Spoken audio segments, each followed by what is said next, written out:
Hi Maria, so we're going to play 10 in 30.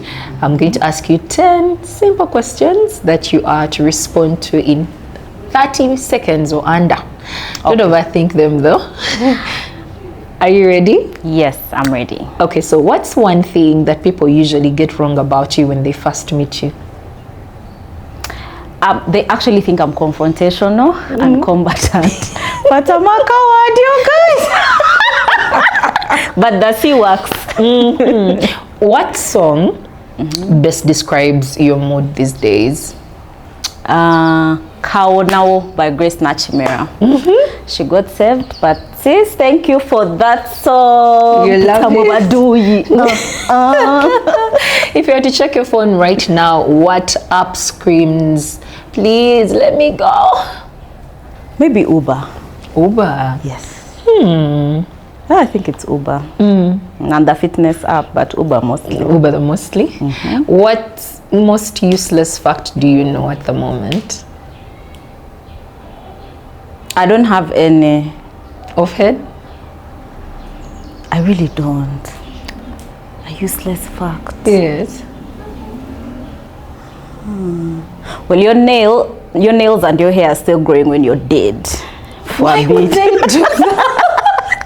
Why would they do that? I don't know, but because I think they are dead cells, so they for them to just keep growing. They continue. If you were to meet one feminist icon, dead or alive, for dinner, who would it be and why? Or even an outing? Okay, I don't know if I've actually never seen if she identifies as feminist, but I know she is abolitionist.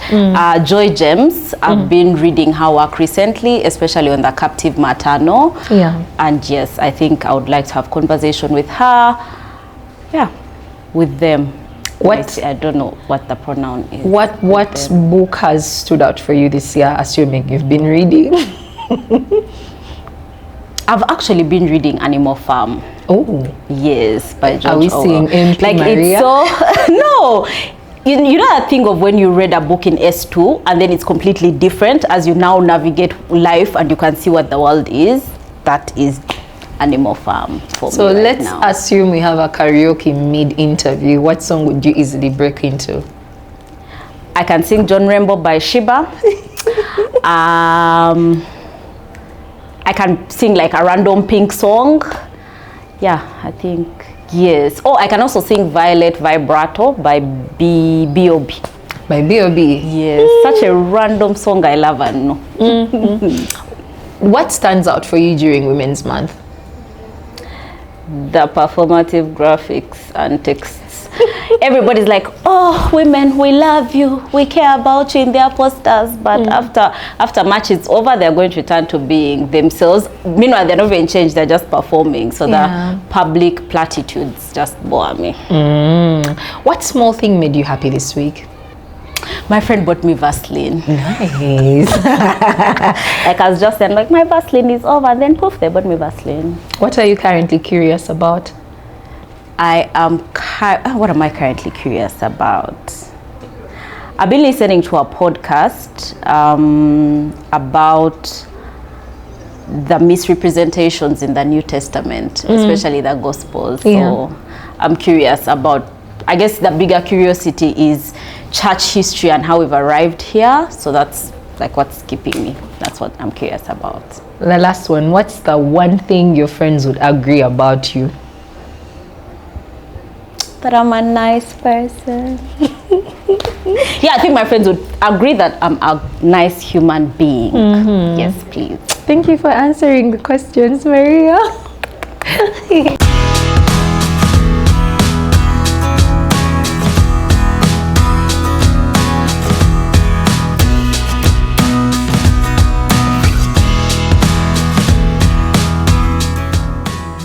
Hi and welcome back to Thrive with Mulungi. I know it's been a long time coming, but we're back. Thank you so much for the check-ins, the support and all the love, and I am so excited that we are coming back with a new segment. And in case you're wondering, Mulungi, what's happening? Well, we are going to be hosting you and I are going to be hosting women in the feminist movement in Uganda, and we're going to be calling this segment the Feminist FirePlace. Why? Because why not? I'm very excited because I'm starting off. This was a very biased pick because you are going to be meeting my mentor and very, very, very good friend, Maria Alesi, with whom we are starting this segment with. Now, the Feminist FirePlace is going to be your space to have feminism conversations around feminism in Uganda. What does it even look like? Who are the women that are pushing for women's rights, and what do they do? What are their lives like among all these other things? And I'm very excited because, like I said today, please join me in welcoming the one and only Maria Alesi. Woo, there's supposed to be like I'm confetti. supposed to be in my feminine energy. Thank you, Mulungi. I think you're going to have to choose whether you want to submit or dominate. I will be dominantly submissive. Indeed. Thank you, Mulungi. Thank you so much for accepting to do this with me. It's been a long time coming, but amidst being scared and nervous, but also I think after meeting a multi-generation of feminist Ugandan women, I was like, why not? Why don't we get to have a sit down and have conversations around why we are even able to sit in front of cameras and have podcast mics and, you know, speak into the lives of very many women. And thank you for allowing to do this with me. How are you feeling? Do a temperature check. I think I'm okay. I'm in the middle of I don't know what in my life, but alive. You're alive. Yes. One of the most interesting things is we would not be celebrating things like Women's Month. We would not even be here. Some of us would probably be married off with like 30 children. But when you mention the word feminism, you will even find that people will find a way of buttering it up. Instead of feminists, they want to use women rights activists, women empowerment advocates. As someone that identifies as a feminist, what does that mean for you, Maria, to stand and say, I am a feminist? You can butter it however you want, but the feminist, no ifs or buts. When I was young, I used to call myself a quasi-militant feminist. You guys. Anyway, age will do things to you. But I think I'm still militant when I need to be militant, because some things can only be answered with certain types of energy. But what does it mean for me to be a feminist and publicly identify as a feminist? Yes. One, feminism is a political movement. It is about, and part of a political movement is being able to identify with the thing that informs the way you see the world. Yes. So you see, for example, people will come into a room and say, Mukama Eva Zipwe. Or you'll find someone saying, or doing like a Muslim greeting. Yes, Assalamu alaikum, I'd forgotten it. And so because there is a part of that identity, like there's a part of that forms an important part of your identity, and therefore you must show it. It informs the way you show up in the world, the way you do life, the way you think about community, money, relationships, and everything, right? And so for me, because it's a political movement and because it's also about power, it's important to be there, because there's a role played by being able to be seen. Like I know today with Women's Month, and people have been talking about all the things that women do, all the things that women say, all the things that give to gain. Like I don't know where that thing came from, but we shall come to it another day. Yes, we'll put a comma there. Yes. So, but there's all these things that people are doing publicly. So companies are pulling out all the women that they hide behind cupboards in the office, and all the panels, all the media houses that throw manos at you every other day have now somehow miraculously found the women to be on these panels. And that speaks to what it means to be seen, to be publicly facing. And so for me, it's a political identity. It's a very intentional decision to say publicly that I am a feminist. It's also a form of rebellion.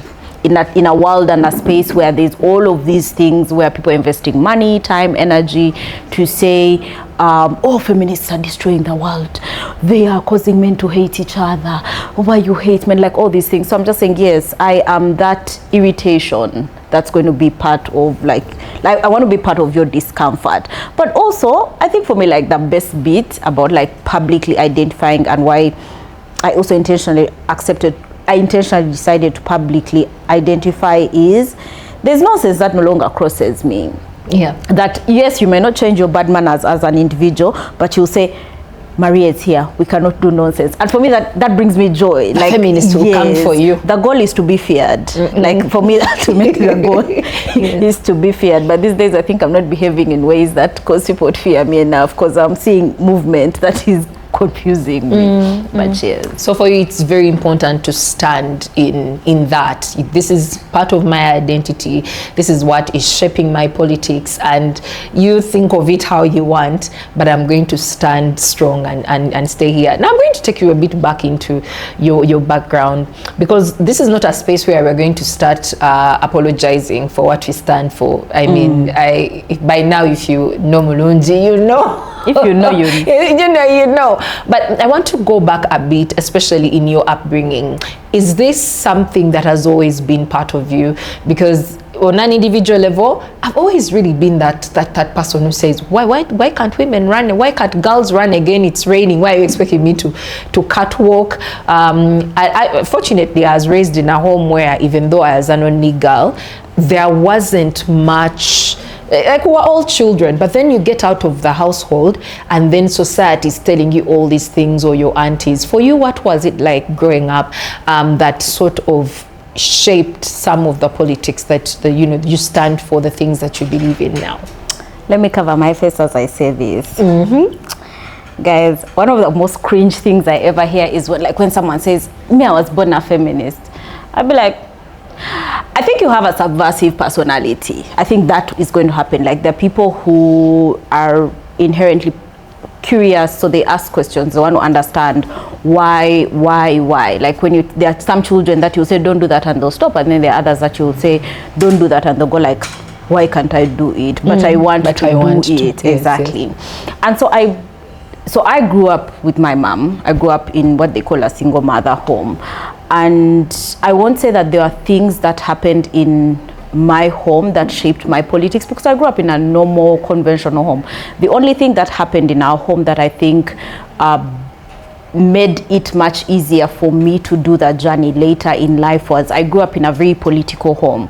That we watched the news and argued with the news. You would think we were in the news. Like, I grew up listening to BBC. That sound stays in my head, the radio every morning. Exactly. So listening to like all these political things. My mom bought newspapers every day, so it introduced me to like the concept of politics as a thing of life. But also, we're in a home where you could reason with my mom, and she also allowed a certain amount of independence for you to be able to make life's choices and deal with the consequences. I remember I always tell this joke about how my mom could see your pair of slippers at the door broken and she won't address it, because don't you have a mouth? So speak up for yourself, have your own agency. And then we go to a point, by the time I was 16, I had no curfew. My mom was just like, hey, tell me where you're going, so that in case you don't come back, I know where to start. I have an idea. Yes. So I think for me, growing up in a home where you had the space to create your own agency, make a couple of decisions for yourself, created a certain amount of critical thinking, but also curiosity. That is a very important part of when you finally meet and get into feminist work, but also when you choose to identify as a feminist. Yes. So I absolutely hear you when we claim, because I think that most of us at a standstill, or we find that we're not growing in our politics when we assume that we are born feminist. It's not the same as being born in a religious household, because here someone is chewing and digesting things for you. But feminism is a movement that you have to educate yourself about, you have to unlearn things about. It's not just a badge. Yes, it's not a badge of honor, but also the concept of just like your personality automatically turns you into a feminist. So because we see someone who says what they want to say on the internet, all of a sudden is now a feminist. I don't believe that, because there's a certain political structure, there's a certain way in which your analysis, your view of life that must inform what then makes you a feminist. So it's not just coming onto the internet, and that's how like we've born like girl boss feminism, or how we have empowerment, because empowerment and feminism are not the same thing. And so that whole idea that because I am a bold, outspoken, most likely extroverted person, then as a woman I automatically become a feminist, or like society will actually label you a feminist, because you do have agency and you push back, but there are also people who have that agency and they are twirling in patriarchy.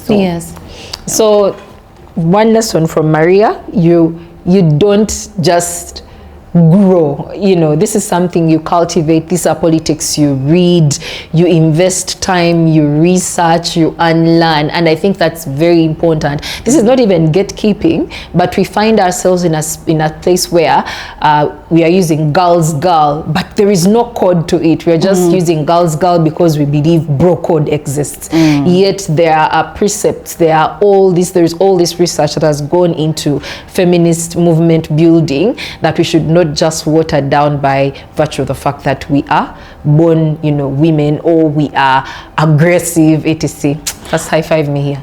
No, but also I think it's okay to gatekeep. Like I feel like there's this whole idea that we should all be the feminists. Kumbaya River Nile carrying all the water to the Mediterranean Sea.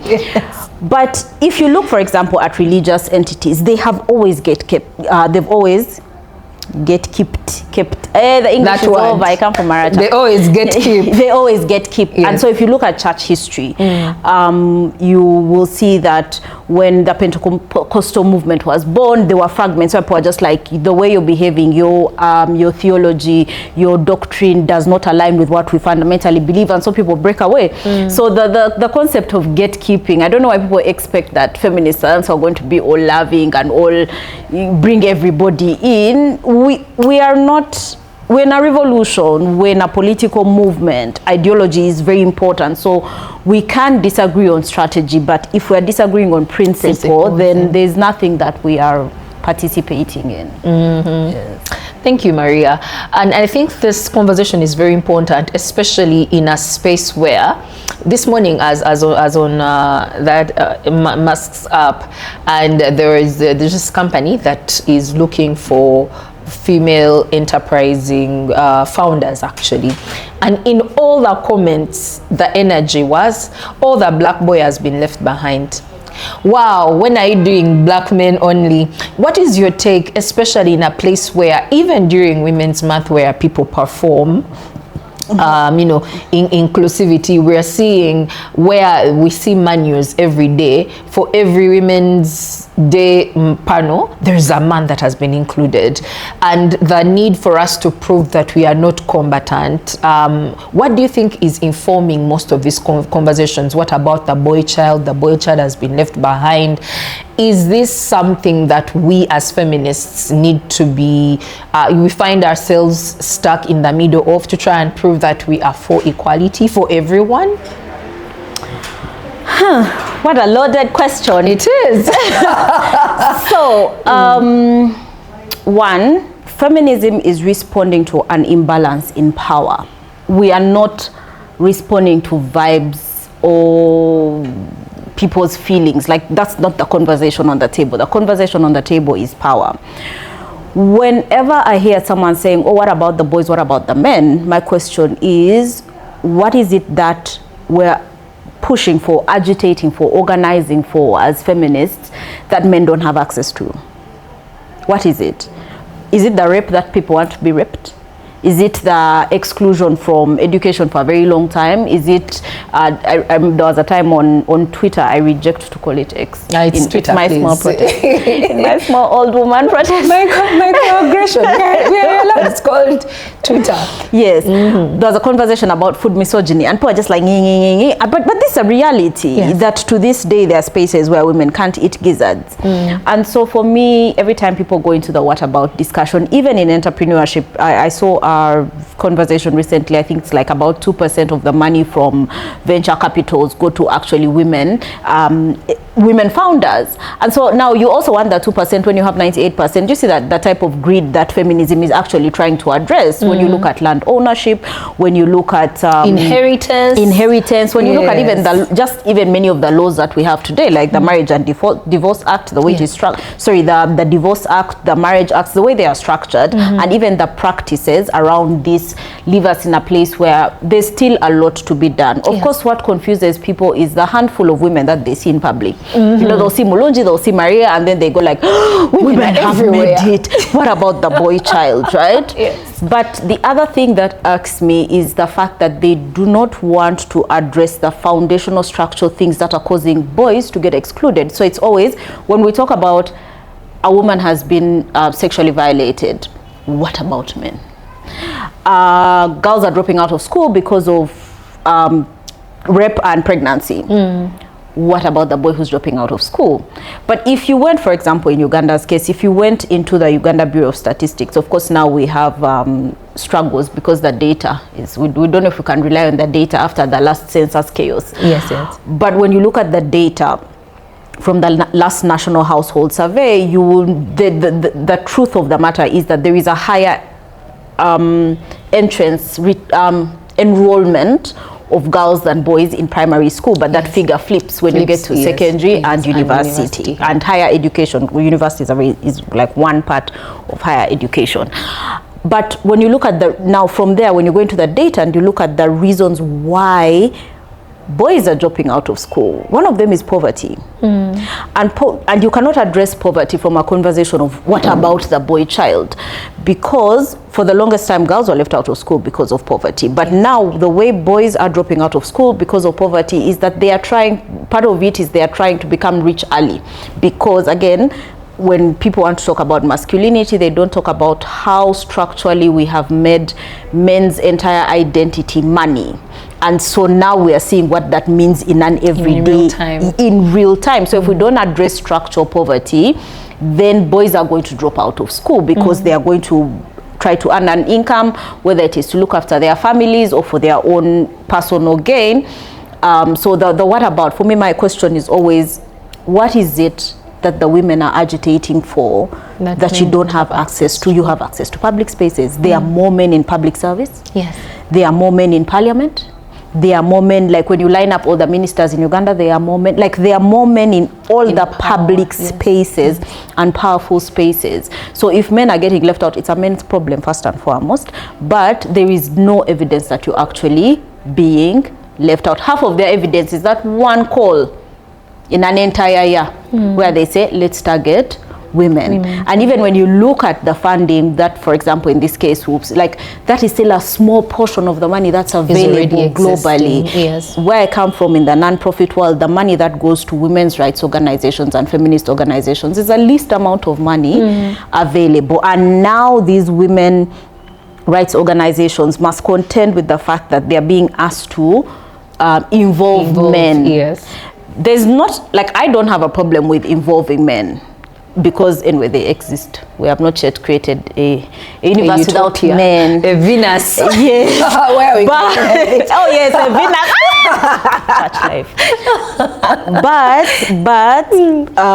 But what does that engagement mean in terms of historical discrimination? What does it mean in terms of unchanged structural platforms? Sorry, unchanged structures where we are participating, and what does it mean in terms of power and access to resources? Because now resources are moving in a different direction. Yes. I absolutely hear you, but also do you find that argument is usually to sort of distract the conversation? Yes. Because like you've said, when you look at time immemorial, it's been the guys in parliament, the men in parliament, and then when they try to create spaces for these boys, they're not addressing the needs that the boys have at the moment, but they are stamping this masculinity that's already causing harm and is excluding so many boys out of the spaces. So I hear you guys. Please, even before you're tempted to what are you doing in your communities to uplift boys? Because and it is not the work of women to uplift. No. What experience do we have being with men? Let alone that. The reason why there's conversation around women's rights today is because the women organize themselves. Yes. They have been doing the work. And interestingly, there are loads of feminists who have also addressed masculinity as a thing and what it means for men and what it means for the bigger relational thing. Because, the problem is many of us think we are white men, like many of our peers, our friends think they are white men in this global structure as is. And so if you don't know that you're a black man, you think you're playing on the same playfield with white men, and that's completely different. We also have, there's a class discourse that comes into that, the class conversation that you're not a classed man, so the conversation around patriarchy, about you trying to dominate women and I don't know who's trying to dominate the other, it just doesn't function because we are too far at the bottom of the food chain to even start dominating each other. But of course, like human nature, but also like patriarchal power structures, we are going to figure out ways to dominate each other because patriarchy, patriarchy teaches us to create hierarchies and to beat downwards. So if I'm unhappy with the white man, who am I going to beat? I'm going to beat the black woman who is below me in the hierarchy. Yes. Speaking of hierarchies, we are in a space where we have the illusion of women having made it. And this is whether they are legitimately there because they are able, they're capable, but there's also here, quarter. You people want women, here, them.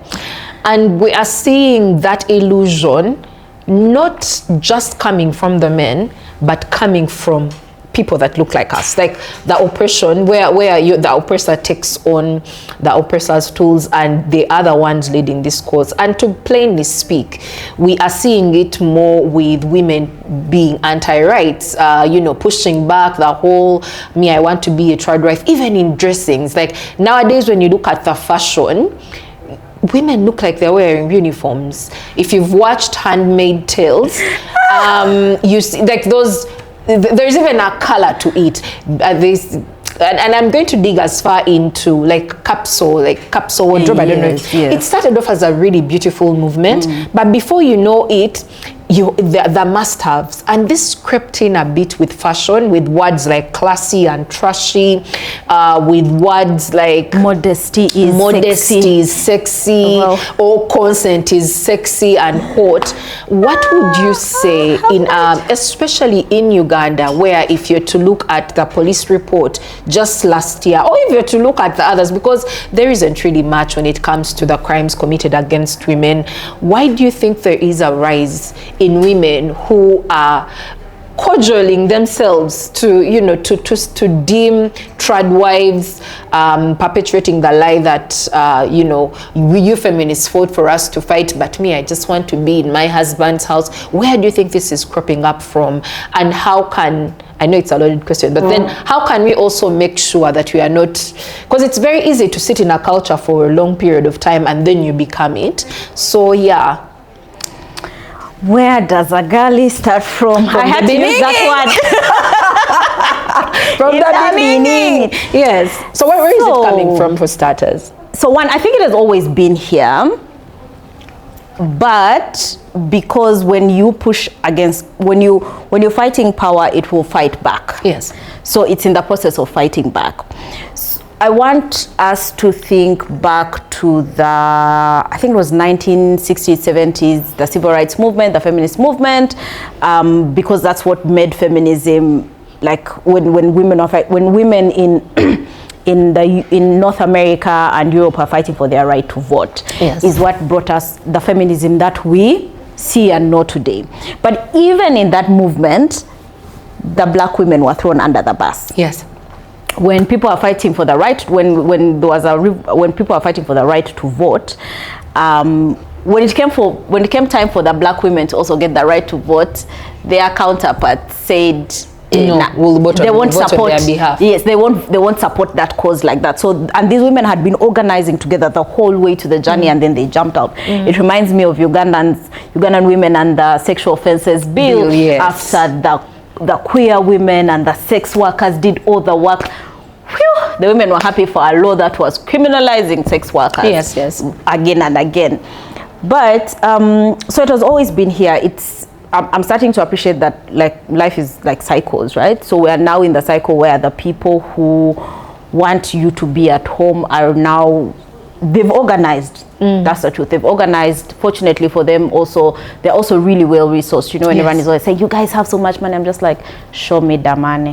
Where is the money? Where is the money? But yeah, so they've organized, and they also had like structures that have made it easy for them to organize. So they have churches available. So they are not like us who have started organizations that have to create whole parallel infrastructure for this to work. They're working with already existing. So you have churches own schools. Now in Uganda, for example, we are we pretend to be a Christian nation, but everything else does not show that we're Christians. And so we're now seeing that emergence. Of course, we have people who genuinely believe these things. Yeah. We have grifters, people who are making the money. Where is the money? Where is the money? If I have to bake sourdough bread, I will bake it and make money. Anyway, and then preach how sourdough is the in thing. If I have to decenter men to make money, I will decenter. Partially, you know. Until the right one picks me. Okay, so this has always been here. So what we're seeing, of course, social media has played a very critical role, that now everybody can get a microphone. Like now I'm here sounding like a real expert on anything. You know? Speaking my mind. And so the accessibility of information, but that has also come along with the growth in, so the economic structure also has a thing to do in there, because the reason why now there's also a whole load of conversation around, oh, women should be at home and is also because now what patriarchy promised the men under capitalism is not there anymore, right? So now they're going to be replaced by AI. Okay, all of us, even us who came out of home, we're going to be replaced by AI. And then so now we're going through that anger that these people are feeling, because they promised them women in the world, they promised them money, they promised them power, they promised them access, they promised them everything, but they're not getting it. And they're coming into the world and they must contend with a job with someone like you, who, as we see more women in school, we actually seeing that women are actually smarter than men. And then making it a gender war, but only one side is dying in the war. Yes, and so that is showing up. There's something that Joe Muhumuza said that I've completely forgotten how he framed it. But it was a thing of the structure is now giving you band-aids from the injuries. Like it's now, it's sort of like soothing you. So how do we soothe you? A masterclass on how to be a good woman. They told you if you cleaned and cooked and scrubbed. If you're a good girl. This is the part where make sure you cue in the soft music. Yes. If you sit at home and be in your feminine energy, the high value man will pick you. He will provide for you, he will protect you, and he will give you all this life. Now you're not getting it. Or the joy of womanhood. The joy is seeing your children running around, and here we are with very new diseases that we probably didn't. No, but now it's not rewarding, because the women who were promised a provider and believed it have gotten married and they're providing. 50-50 has become a conversation. And they're 50-50ing. Someone, I saw a tweet this morning about the curses were given in Genesis, but someone wants to share their curse 50-50. The one who was told the earth won't bear fruit. They're like, and you're also dividing the 50-50. But that's what's actually happening, Maria. No, but it is. In the homes. So in principle, when we come to the economic discussion, and also like a feminist perspective on the infrastructure, on like our economic structure, there's no version of capitalism in which a one-income household will function unless you're at the top of the pyramid. Many of us are down here, going to live here forever. So capitalism, or even digging beyond, possibly it will add another level below. So it creates the impression that somehow we can do all these things. So the master classes, you can do all these things to get to the top of the pyramid. Yes. But many of us aren't going to get there. Many of us, because one, the global structure. Half of us are poor because we're in Uganda. Like, the problem is not your hard work or not. It's the geography. It's where you were born. Sorry. And so all of these things, right? So the illusion of the pyramid. So a two-income household is practical economically, but that two-income household cannot function, and that two-income household does not have to be a man and a woman, you guys. It could be friends living together, it could be siblings living together, but more income on the table makes life a better. bit easier, yes. But that more income on the table with everybody working means that everybody who's working outside the home must also be working in the home. You cannot build a narrative where you're functioning only outside the home and somehow you want to come home and lift your legs, but the other person should also bring money to the table. And so back to the question, so because of that economic structure, so men are now annoyed. Men are now saying, but the women are taking the jobs. And so we hear this narrative. It does not only apply to women, because when we move geographically to the global north, now the immigrants, you black people from Africa, go back because you're coming to take opportunities from us. Someone said when the colonizers were coming, but who did they announce to that they were coming? You guys, I'm sorry. But so that we are being candid and frank here. So those structural things, and so it changes. So you also have Christians who are now saying the tide is shifting. Money from the non-believing rich people is going to move to us, to you. I mean, and then they find double squares in the two lines in the Bible to defend the movement of both the real. Maria, have you? Well, you're still there. You know, it's gotten so bad that there are prayer sessions where people stand and they're like, we call to that bogus. No, you are mine. I've had really strange experiences. I remember one time I went to the hospital. You see, like how we are wearing random rings. I was wearing Bible rings. You bought them cheaply, wali downtown. Of course. And this baby's running her fingers. She was a nurse. She was taking my blood, and she was running her fingers over my. And she was praying over them. No, so I was shocked because I'm just like, why are you caressing my fingers? Do you want her to? But destiny swapping? Not destiny swapping. I'm just like, baby, do you like me? You know, look good. We could really go together. We could really go. We'll be in jail together. But then after she says, I'm tapping the blessing. So I asked her the blessing of what? She's like, the blessing of marriage. I'm just like. Like, things have gotten so bad. Sis, I hope life is working out for you. I really hope so. I'm not laughing at you, but I'm just like, I was in such utter shock. Yes, and so now that is the entire system that we're operating in. Yes, because the Christians were told, when you believe, when you have faith, when you do all of these things, I will give you the nations. Yes, but now I will give you the nations. Now they're telling you the tide is shifting. This tide has been shifting for a very long time. Seasons have changed. You know, there's some guy who runs a show that says prophecy bingo. So they're words that they say. Yes. A new beginning. Yes. They read Isaiah about what. So that's the entire structure shifting because because you cannot have a conversation on capitalism, patriarchy, and remove Abrahamic religions. Like all of them line up like this, because the things that are taught in Christianity are also present in Islam. Might have their variations, but they all hold the same structures, and many of those structures are actually pyramids. So there are people at the top who are the ones that decide which title and but which you see how the stones that have told the pyramid, they are many down here. We are here, all of us. If a foundation, not it. Yes. No, but I hear you. So we basically are operating in a system that promised us so much, and now all it's doing is if you perform, now the performance is changing. Yes, the performance is always changing. There's a time it was like, oh, we want, if you become an educated woman, you're going to get a high value man. Yes. So people started and this is where empowerment moves away from feminism, right? Yes. The idea that women must perform certain types of ways to be able to qualify. Yes.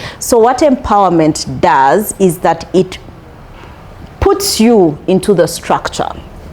what feminism is saying is that we're having a conversation on liberation. The structure must collapse. Needs to go. The structure must be created differently. And so this idea that, oh, now I'm going to girl boss my way to the top is not going to work, because now you have girl bossed your way, and now at the workplace someone is telling you you can't wear pink because pink is too fancy a color, or like all these things. Of course, even the workplace generally is a conversation to be had, yes, but not a conversation from the circadian rhythm.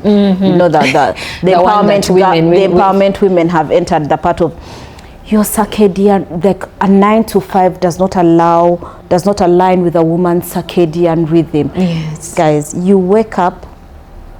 Circadian rhythm is the sun, how your body functions with the movement of the sun, light and day.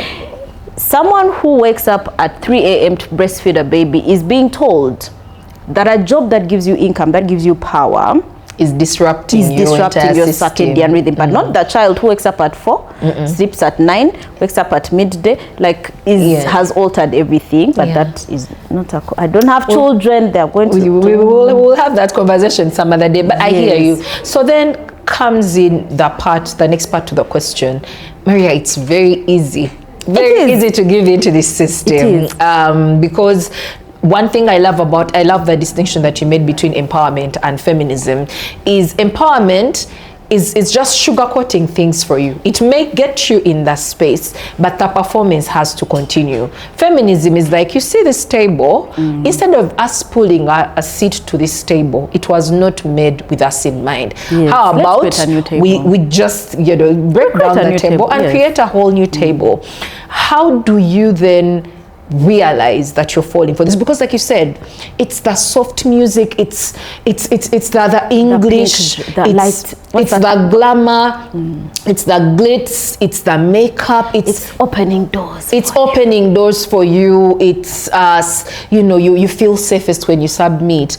As a younger woman, of course, some of us are crossing that line of being youth. We crossed, how do you make sure that with all the structural breakdown you've given to us, that we are not the ones now getting back the chains that were broken and saying, hi, system, maybe if we paint pink on the chains, they won't be as tight. How do we check to make sure that we are not downplaying the little rights? And I say little rights because we are seeing this around us in Afghanistan at the moment, the wars that are happening all around us, and the red pill that is increasingly becoming a thing. We have translated it even here in Ugandan settings where men want to be men, but then they want to be chiefs. But even in the clan structure in Buganda, there's only one king, there's only one Muluka leader, and there is this promised leadership and kingdom that only involves women being subjects.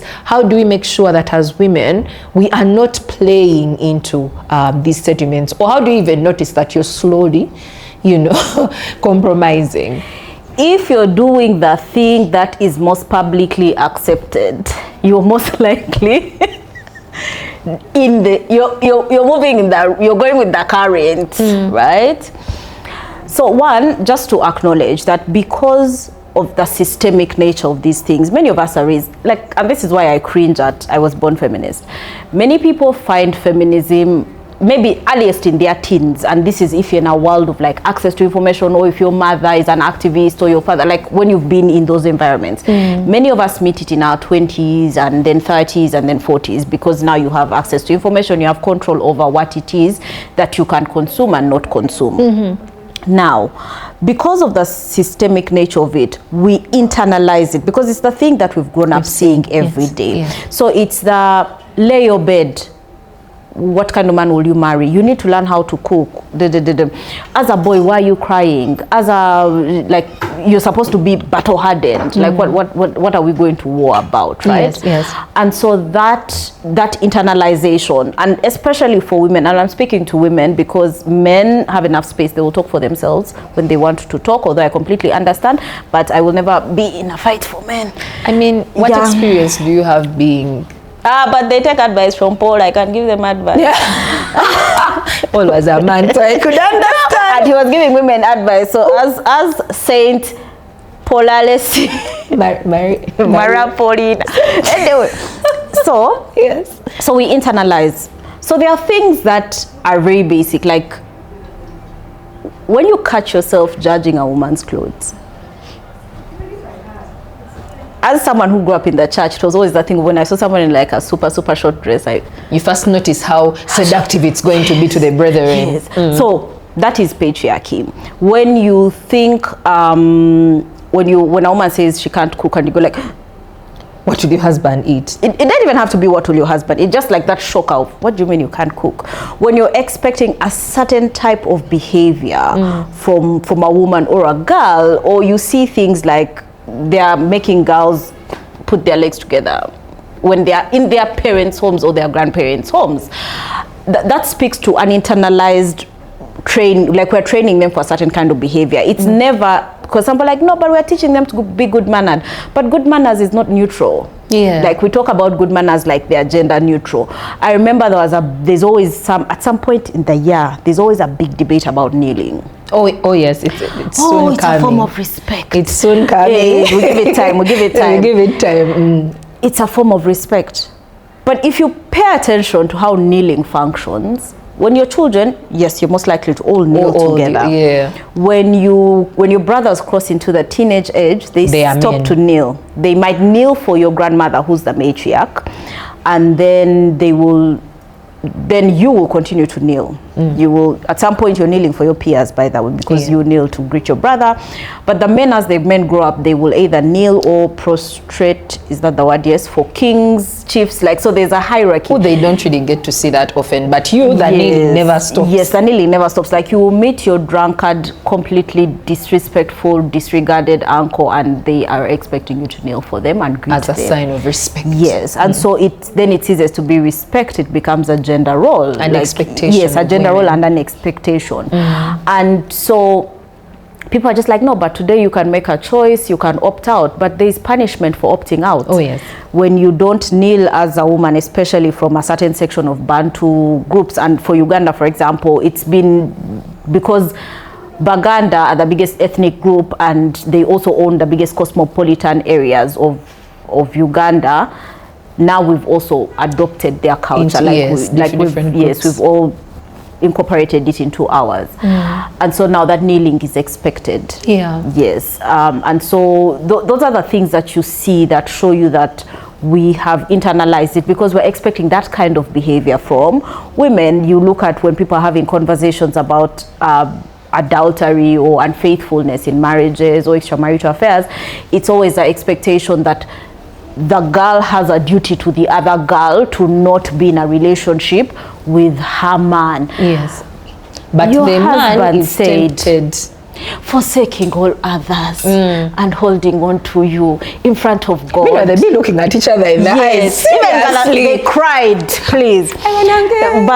But somehow now you've delegated the responsibility to another woman. Not the person who made the vows. Yes. The expectation that the sister, who's not even the first child in the family, is going to perform certain things even while she has like older brothers. They only know to come when it's time for inheritance, making big decisions in the family and eating. But it's Christmas lunch where all of you are stuck somewhere between some charcoal stoves and everything, and then the boys are outside pretending to do things that need to be done once every fiscal year. Cutting grass, smash. They are accidentally washing papers that are washed once, like those things. Yes. And so unlearning is seeing what are the things that every time, like an easy baseline is, what are the things that I'm judging women for? Yeah. Very easy, like, and this is from woman to woman. What are the things that I'm judging women for? What are the things that I'm expecting of a man to me? I know one of the most interesting trends that I've seen is, and then I started dating him, and then my brain kept quiet. To switch off my brain. No, my brain kept quiet. Like the idea that women can only experience ease when they partner with men is a patriarchal notion, because your friends who have been here for you all these months, what are you saying about us? My brain has the been ones who you meant to buy matching dresses for your mikolo finished up, and we were not giving you ease.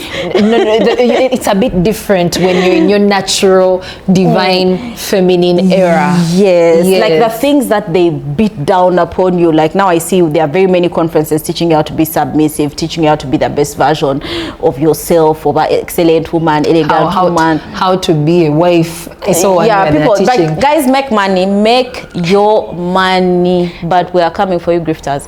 Anyway, but make your money. And so you see all of these things. And so one of the ways in which you unlearn is to listen to the subversive voices. Yes.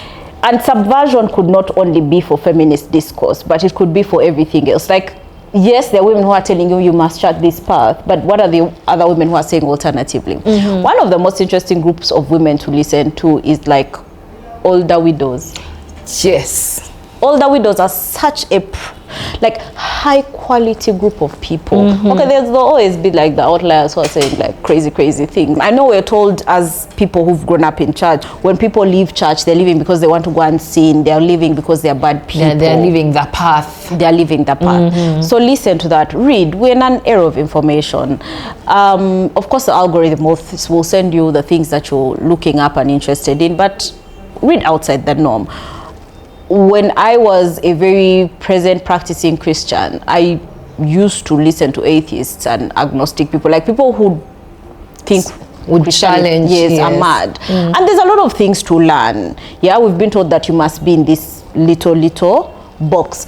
For the married women, the women who are wanting to get married, listen to the women who are divorced. If whoever the church tells you not to listen to as a woman, that's the one. That is the person you should go and look for. That old woman who is regarded as a witch in the village. Yes. That's the wisdom that woman has. Yes. You realize that actually the system criminalizes aging for women.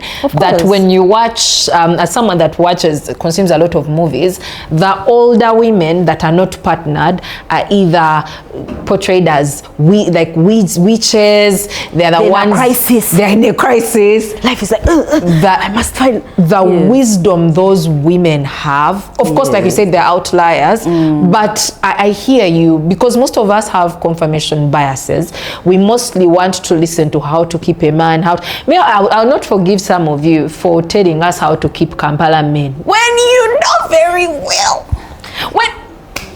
When you know very well, like it's sad because it's women with platforms, women who would not be here if not for the Alesis, all these women that have fought for the rights. And you know, my biggest fear for us is your loneliness getting in the way for an entire movement, you know. Yes. I'm looking for something I was reading this morning that made me so happy. I really hope I find it. I hope so too. I really hope guys, I suffer from short-term memory loss because I'm old. But I was reading something about like those women, like the way that is described. And we're not dragging women. I know people are everyone like women are pulling each other down. But there's no liberation if we just cannot agree on what liberation looks like for us. And collectively, me, I'm more interested. Like, I would like for men to be better people so that, again, I can't delete you from the world. But there's an important thing when women recognize patriarchy and find ways to opt out. Yes. That will move us ahead much faster than us trying to like get men on board. And there are some people who are great allies, and the great allies will never be like screaming how they are allies. They will just be doing the work. They'll just do the work. They're not tweeting for us. They are saying things that need to be said. But they talked about how people like women like Erica Kirk, I guess in Uganda examples would be like Manuela Mulondo. There's a whole thing, mostly, especially in the Christian realm, the Christian space. There are quite a number. They are pushing a traditional woman narrative while not participating in it. They are not doing it. But there's a term that's used to describe them where they are riding on the wheel of the broken system and saying and advancing it for their own personal gain. It looks like collective benefit for everybody, but a structural system that thinks that you're not a person worthy of all your full rights, your full agency, cannot benefit you collectively. It's only going to benefit you in the space in which it exists. And what these women are experiencing is internalized misogyny, and it gets even worse when you combine it with Christianity, because with religion generally, not only Christianity, with religion generally, because religion borders on things of life and death. Yes. We are convinced that there is some hot fire. You see, comparison can burn you and you're done. No, there's like fire there's burn them. Fire burn you everywhere, in your vein, finger by finger. What were they to have? So it's scary. It's scary. Like, none of us wants to be the person that is not in line with God's favor on our lives, in line with that mission, because this life is unpredictable. Yes, so we need a certain form of certainty. Yes. And so when you combine those two things, there's one of my favorite movies is called, I've forgotten. What does it have? It has Denzel Washington. I'm seeing it there. Guys, they be in horses, they be killing people. I'm describing every movie in the world. Those are like different Denzel movies in my head. Yeah, so the man is describing, it has Denzel Washington, Chris Pratt. They go to save some town. You know that savior complex of America? Yes.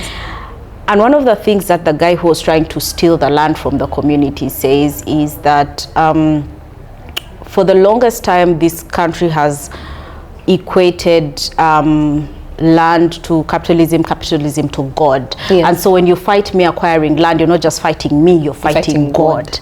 So now patriarchy has been equated to God, like the God structure. It's in the Bible, it's in the so it's how to turn it while like it becomes like you have to unlearn some fear. We have to have an entire segment on like religion, patriarchy, and we will, baby. We will. This is just I've talked too much. I told you not to invite me. Who else would I invite? So Maria, as we come to a close, especially for just this session, we definitely will be having many more. Who are some of the resources that you have read or that you would recommend? Because most times people are asking us, but where? How do I start? Because most of these masterclasses are everywhere, to be honest. You open, your favorite influencer, it started in one way, before you know it, they are now the ones telling you, oh my God, I don't know how I used to live as a single woman. There's this whole need to be the advocates for traditional ways of living. Suddenly the person who you followed for being independent now is telling you the treasures of Kameza money, is telling you how they're opting out of feminism because those feminists don't want to breastfeed boy children. What are some of the resources that you would recommend for someone who has watched this episode and would want to ground themselves? Because if there's one thing that I'm taking home today is the fact that no, we are not born feminists. We grow that muscle. The same way you guys go to the gym, the same way you have discipline around so many of the identities that you carry. As a feminist, you have no business just working on my feminism is, because again, this is not a movement we have pioneered. This is a movement we started before us. Way before us, and it should continue before us. So what are some of those resources that you would recommend for someone watching? So guys, when I'm moderating conversations, I'd ask people questions, and then people answer their own things. No, you also want to say my question. So if the question had been set out. Let me start by resources. So I'm going to start with the simplest. There's a lot of public discourse, both on Twitter, but like on social media platforms. That's what I wanted to say, not Twitter. And yes, some of it requires you to sieve through, but I think it's a very great entry point. Now let me say this. I remember the days when Mulungi would be treating problematic things. Look who is here hosting an entire conversation. Because Munange, she was a conservative feminist. You've had the language. So when it comes to ease in terms of language, I would recommend bell hooks. Bell hooks' work feels like someone is hugging you as they tell you bad manners because of the way they frame their writing, they frame their wording. Like, it's easy. Please release Chimamanda Ngozi. Hey, release her. Please. Release her. Please. Members, release it's Chimamanda. Okay. It is fine. Release Chimamanda. But there are a lot of other African feminists Professor Sylvia Tamale has an amazing book on decolonization. I think decolonization is a very important conversation to be had, because we also have to decolonize as like African feminists. Yes. There's a lot of things that we've learned because of the way knowledge is structured across the world. There are people whose work that you can find online. There are also a lot of like, Ugandan feminists. I know they don't tweet a lot anymore, but they did such important foundational work. So if you can look up work by Ophelia Kemigisha, if you can look up work by Godiva Akulo, if you can look up work by Jackie Kemigisa, like those are such Rosebell, Kagumire, Lydia Namubili. They did such important foundational work that moved us forward. There's a lady called Dr. Hilda Tadria. She wrote a book about her life, and I think it helps us see a journey of what feminist work has looked like over the years, but also what it has meant at a very personal level. One of her most interesting stories is she had finished her university. I think she had studied her master's. She had gotten a job at Makerere. She got married, and they refused to pay her because she didn't add her husband's name. Ooh. And people are here having conversations about, it's my choice to have your husband. Guys, anyway, go and read her book. It's such a good book. So there's a lot of online, like, just go into your browser and write feminism plus liberation. Please don't write empowerment. I want you to write feminism plus liberation, because there's a whole load of work also on empowerment light that does not bring liberation. But those are the resources. Also watch Thrive by Mulungi. We're going to have more conversations like this. Indeed. With very many other diverse voices. Prue Nyamishana used to have a podcast. I've forgotten the name of the podcast. The name too. Yes, but you can look for Prue Nyamishana. Yes, Prue Nyamishana. It's a really great podcast. It gives you like that foundational information, but also treat it like your church things. You see the way you be in Bible study every week, dedicating time, blah, blah, blah. Same energy. Yeah. Every week read something, a short essay, a good essay. There's work by Sarah Ahmed. I keep forgetting the titles of these books, but there's Mulungi will put them in the description there down. Yes, she'll send me a text and I'll put them in the description below. Before I finally let you go for today, who would you love to see on the Feminist Fireplace? Problem will they allow? Just say, we'll see, we'll butter the bread. If you can do an online session, Jackie Kemigisa, be serious. I would also like to see Hatondi. Oh, yes. Yes, I would like to see Hatondi on the podcast. I would like to see, it would be nice to have Godiva. Yes, I think it would be really, really nice to have Godiva.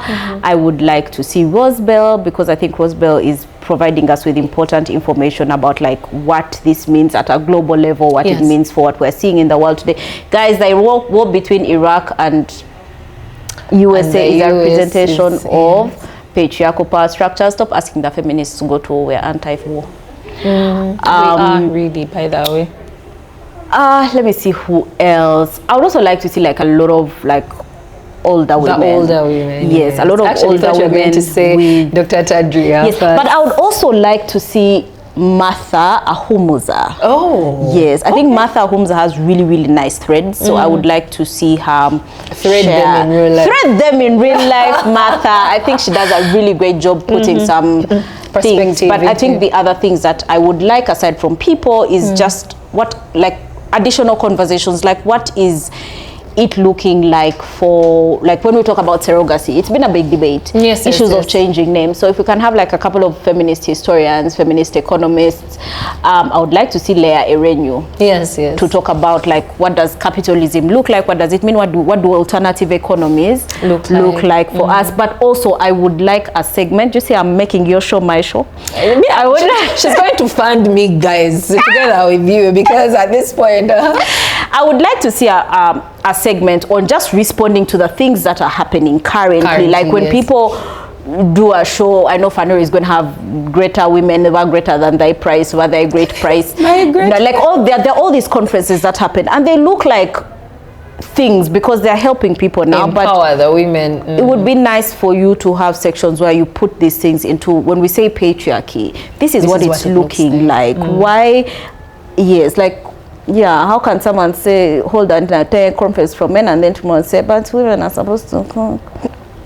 See what happens when you surround yourself with feminists. Now, before we let Maria go, there is this very interesting quote from Liberalism and the Death of Feminism that was said by Catherine Mackinnon. She said this in 1990, but it still rings as true. And in there, she says, she was talking about women and using equality as a currency, and she says it stems from the mistaken belief that by playing into the very tropes and oppressive roles made for us, we are somehow subverting them. That if we embrace and confidently own being objectified and reduced to things desired by men, we can gain power over them. We are told that it's our fault for resisting femininity, that by viewing femininity as a degenerating role which demands, that word is quite hard, but it's obsequiousness, I think, and gradually erodes your sense of self, we are masking our resentment towards our own sex. That we need to redefine what femininity means and embrace it. She closes off by saying, paint your shackles pink, put a bow on it. The shackles are protecting you, really. And that ends today's first of very many sessions of the Feminist Fireplace. A round of applause to our firecracker who brought very many brilliant ideas. And again, in case you would like to sponsor these segments, please don't hesitate to reach out to us, because these conversations are very important. Thank you so much, Maria, for making time. And we'll catch you in the next episode. Bye.